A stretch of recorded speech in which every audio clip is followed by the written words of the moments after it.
Hola a todos, ¿qué tal? ¿Cómo están?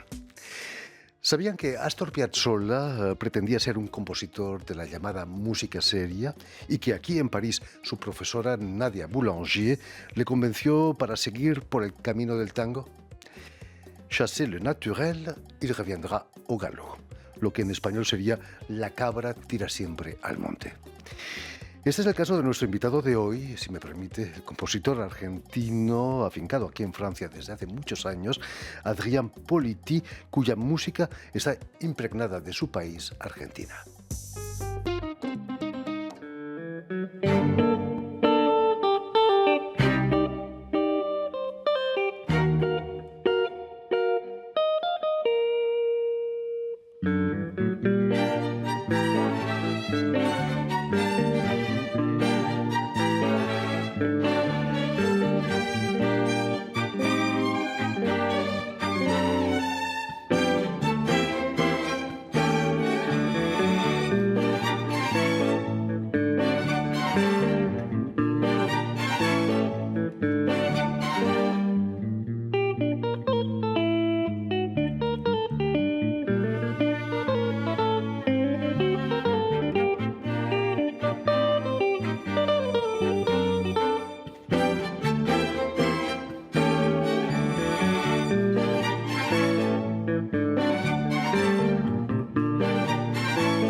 Muy buenas tardes, Adrián. Hola, Jordi. Bienvenido a Radio Muchas Francia. gracias de haberme invitado. Difícil no renunciar a las raíces de uno, Es imposible, imposible, sí, sobre todo cuando son tan profundas como las de los argentinos, ¿no? sí. Yo empecé a escribir música sin idea precisa y todo lo que lograba escribir, la gente me decía, los amigos argentinos me decían, esto suena argentino.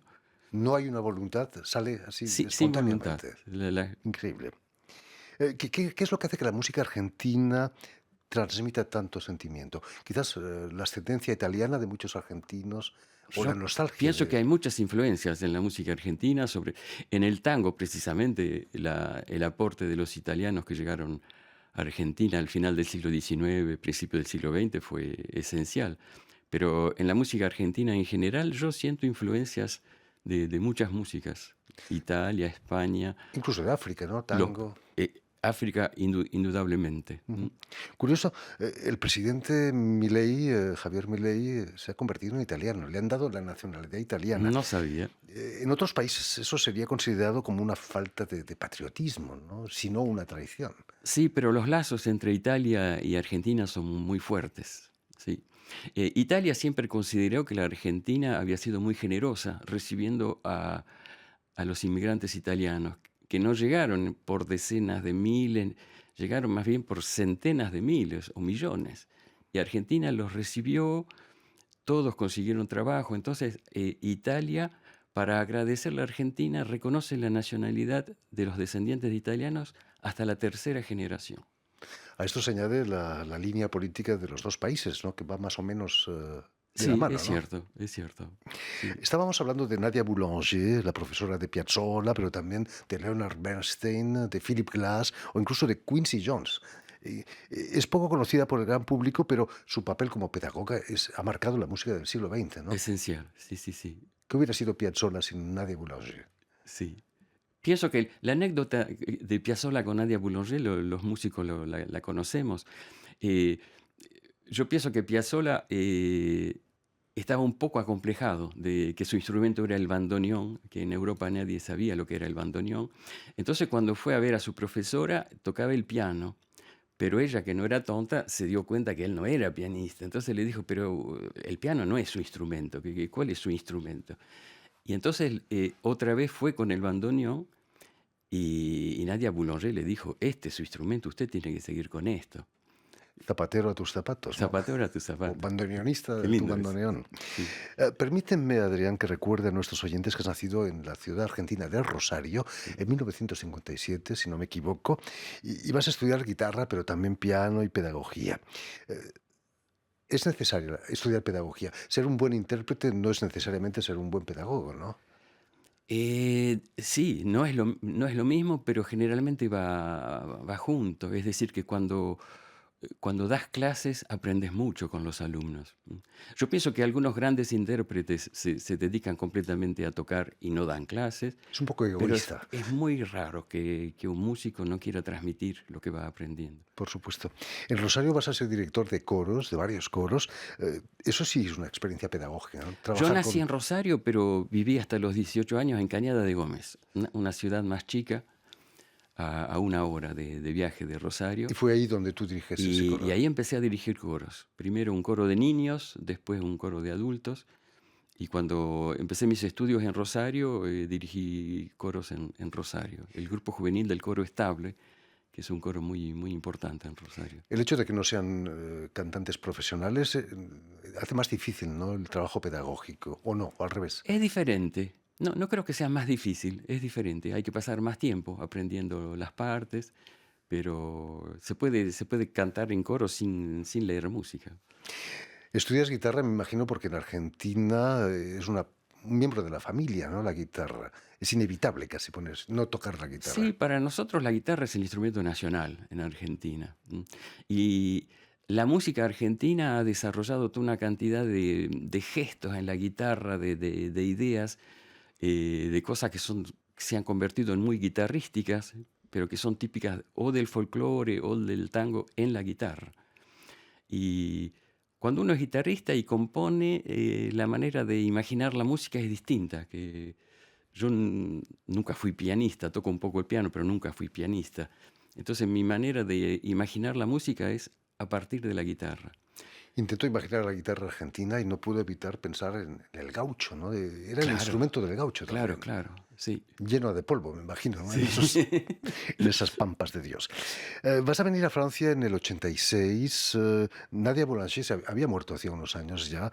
Me imagino que te hubiera encantado, ¿no?, trabajar con ella. Seguramente, sí, sí, me hubiera gustado conocerla. ¿Qué te trajo a Francia? Eh, Es una historia muy personal. Digamos que yo en un momento dado sentí que en Argentina era muy difícil desarrollar una carrera musical. Yo veía gente muy talentosa que yo admiraba, que, bueno, que no iban demasiado lejos, que hacían más algunos conciertos al año. Y en un momento dado m- me encontré en una especie de encrucijada en mi vida. Yo dije, bueno, que voy a seguir así o voy a probar de hacer otra cosa. Yo todavía no tenía hijos, podía irme del país y me dije, bueno, si no funciona, vuelvo. Todo el mundo me decía, ¿por qué te vas? Porque a mí me iba muy bien. Dirigía 2 coros, trabajaba en varios conservatorios.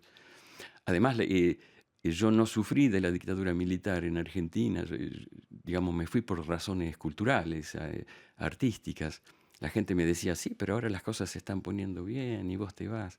Bueno, fue un poco tarde en mi vida, porque yo ya tenía 28 años, pero al mismo tiempo quise probar. Mi primera idea era ir a Italia, pero yo en Italia no tenía ningún contacto. En París yo tenía un contacto, Enzo Gieco, que es un amigo, flautista, compositor también, y él es un amigo de mi padre. Mi padre era músico y Enzo empezó la música tocando en orquestas en la época en que había orquestas para los bailes, cuando no había todavía DJ y todo eso. Y entonces Enzo me dijo, si venís a Francia, si venís a París, yo te voy a tratar de dar una mano. Y así empecé. París bien vale una misa, ¿no?, dijo alguien. Cuéntanos, Adrián, ¿cómo llegas a la composición, a la creación musical? Quizás también por una cierta nostalgia de tu Fue Rosario. también un poco por accidente. Digamos que yo, cuando estaba en la universidad, tenía colegas que hacían estudios de composición. Yo hacía estudios de guitarra y ellos hacían estudios de composición. Y a mí eso siempre me intrigaba, me pareció una cosa fascinante, pero al mismo tiempo yo no me imaginaba ser compositor porque yo tenía tanto respeto de los grandes compositores que yo admiro tanto. Entonces yo pensaba, ¿para qué agregar más música si tenemos a Bach, tenemos a Brahms, tenemos a Mendelssohn? Bueno, y en Francia, para empezar a trabajar con la música, empecé a acompañar cantantes. Y ahí tuve que empezar a hacer arreglos, una cosa que yo no sabía hacer. porque la cantante te dice, vamos a hacer este tango, y te da una especie... si hay una partitura, la partitura no sirve para nada prácticamente, porque es una cosa muy, muy simple, que no tiene ningún desarrollo musical. Entonces hay que empezar a hacer un arreglo para poder acompañar la canción. Y así fue que empecé a hacer eso que yo no sabía hacer arreglos a partir de una canción.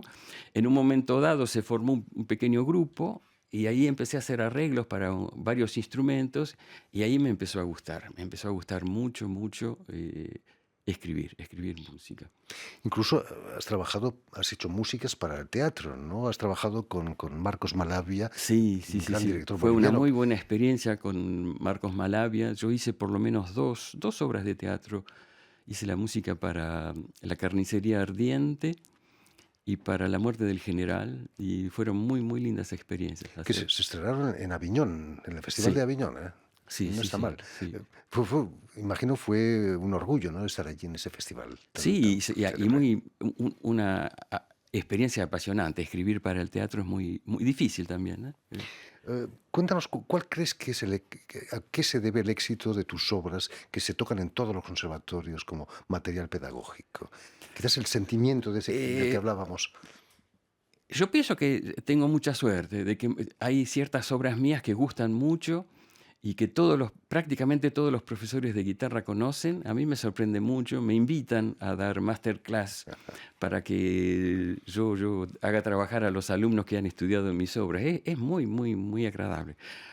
¿Por qué funcionan bien esas obras? Yo pienso que una de las razones es que son muy guitarrísticas. Es decir, todas las obras yo quiero que sean tocables por un alumno que tiene un pequeño nivel, o por un alumno que tiene un gran nivel, o por un concertista. Pero tiene que ser tocable. No como ciertos compositores que yo conozco, no quiero decir mal de nadie, pero hay una manera de imaginar la música que tiene que seguir progresando, y a veces el compositor está en la búsqueda de la dificultad, de hacer cosas que no se hicieron nunca. Yo no funciono así. Yo quiero que lo más fácil, que de la manera la más simple posible, el, el músico pueda tocar la obra. Y cuando escribo para otros instrumentos es lo mismo. Estábamos escuchando tu concierto grosso Sí. con una guitarra eléctrica tocas. Sí, sí, sí. Me llevó muchos años pasar de la guitarra clásica a la guitarra eléctrica. Fue un proceso lento, difícil, pero ahora estoy muy contento. Yo a partir de ahora toco la guitarra eléctrica. Y yo tengo la suerte que cada vez que toco mi música. Eso es realmente una cosa Fantástico. fantástica. La música de cámara ha tenido mucha importancia en tu Sí, trayectoria. sí, sí. Tocaste a dúo con el guitarrista Luis Rizzo y también vas a formar el trío Adrián Politi, que ahora se ha convertido en un asunto de familia, ¿no? Sí, sí, Pero sí. en un principio, ¿por quién estaba formado? El primer trío que hice fue con Juanjo Mussolini y Lucía Bonicio, No está mal. que yo creo que fue uno de los primeros grupos donde Juanjo tocó, que era muy joven. Yo creo que tenía Y la 18 semana años. pasada estuvo aquí con nosotros. Lo he visto, lo vi con Leonardo Teruggi también. Exactamente. Sí, sí, sí. Fantástico. Hiciste muchos conciertos, imagino, con ellos. Tocamos mucho porque tuvimos la suerte de hacer un trabajo con Jeunesse Musicale de France. Eh, Hicimos como 50 conciertos en un año, fue una Está mal. cosa...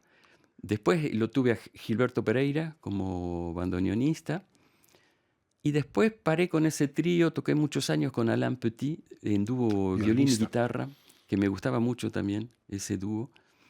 Y, y estos últimos años tengo un trío con mis hijos, Alma, que toca el violonchelo, y Sebastián, que toca el bajo eléctrico, y es una combinación muy, muy interesante. Es importante la música de cámara, ¿no? No es bueno que el guitarrista esté solo, se lee en la Biblia, Sí, creo. sí, sí, No, sí. es el hombre que está. Incluso ahora Marta Algeric solo hace música de cámara, ¿no? Sí, Desde hace unos años, ¿no? es Solamente. cierto, sí. Que se aprende más quizás tocando con los demás. Es imprescindible, es imprescindible. Tiene que haber un intercambio. Cada uno aporta su manera de sentir la música, y la música se enriquece con el trabajo. Y la ventaja de la música de cámara con respecto a los grandes grupos es que los grandes grupos tienen una especie de pesadez en la manera de funcionar. Eh, Cuando uno toca, por ejemplo, con una orquesta de cámara, importante, es muy difícil que se puedan hacer más de 3 ensayos, porque hay toda una planificación del trabajo y hacer un estreno de una obra nueva con 3 ensayos es posible, pero es poco. No. Nosotros con el trío las obras las trabajamos mucho tiempo, la obra va evolucionando. Como es mi música, cuando algo no me gusta lo cambio y si es muy difícil lo simplifico, si es muy fácil busco otras ideas. Es una cosa más apasionante, digamos que, por supuesto que tocar con una gran orquesta es apasionante también, pero es otra cosa. Hablando de tu trío, decíamos que es un asunto de familia, porque tocas ahora con tus hijos, ¿no? Sí. Cuéntanos. Fue una suerte, digamos que yo como soy músico, la gente piensa, claro, vos los mandaste a tus hijos al conservatorio, debías seguir sus estudios. En realidad, nosotros nunca insistimos demasiado. Ellos fueron al conservatorio, yo trabajaba en el mismo conservatorio, bueno, fue una cosa así como natural, simpática. Pero después cuando hubo la ocasión de tocar juntos, nos dimos cuenta de que nos gustaba a los 3. Y fue una cosa muy sorprendente, porque yo me acuerdo que cuando había que hacer los deberes, por ejemplo, con los niños, es muy difícil. A mí no me iba bien con eso. Dar clase de música a los chicos tampoco funcionaba. Pero tocar es diferente. En el momento de tocar, a los 3 nos gusta, nos sentimos bien. Cada uno de nosotros 3 tiene un enfoque un poco diferente. Alma tiene una muy buena oreja, Gran muy buen violoncellista. oído. Como toca el violonchelo, está siempre buscando la nota justa y entonces a veces nos corrige esa nota tuya. Sebastián toca el bajo en el trío, pero su instrumento principal es la batería, o sea que él tiene un sentido del ritmo increíble. A veces nos hace practicar, tomamos un fragmento de música y repetimos, y dice, no, todavía no está suficientemente bien. Buscando el groove como se dice ahora. Los percusionistas son los grandes maestros Claro, del ritmo, ¿no? maestros del ritmo. ¿Qué harían las Sí, orquestas sí. sin un percusionista? Terrible. Vamos a tener que esperar hasta enero para poder escuchar al trío Politi. ¿Dónde vais a actuar? Tenemos 2 fechas en el mes de enero que la gente va a poder consultarlo en el Facebook, por supuesto. Jueves 16 de enero tocamos en Maison de l'Argentine, en París, en la ciudad universitaria. Y el 22 de enero en Fontaine Culture, en París 11. Está bien, el distrito 11 de Porque París. tenemos el álbum que está saliendo en el label Clarté. Y el concierto del 22 de enero lo organiza Clarté. Es para presentar el álbum. Fantástico, pues ya lo saben, si están en París en enero, no se pierdan los conciertos del trío Adrián Politi en la Maison de l'Argentine y en esa sala del 11º, 10º distrito. Fontaine Culture. Permíteme también que dé las gracias a Vanessa Loiseau y a Stephen Hesley, quienes se han ocupado hoy de la realización del programa. Gracias a ti también por haber estado Muchas con gracias por nosotros. haberme invitado, Mucho éxito. Y permíteme también saludar a nuestros telespectadores que nos siguen en todo el continente americano, en Rosario estoy seguro que también, gracias a la cadena UCL TV, cadena Unión Continental Latinoamérica, y una red que se llama TAL, que reúne televisoras públicas y universitarias de todo el continente también. Qué bueno. Y a ustedes, muchísimas gracias por su atención y les damos cita para una nueva edición del invitado de Radio Francia Internacional y nos vamos con la música del trío Politi.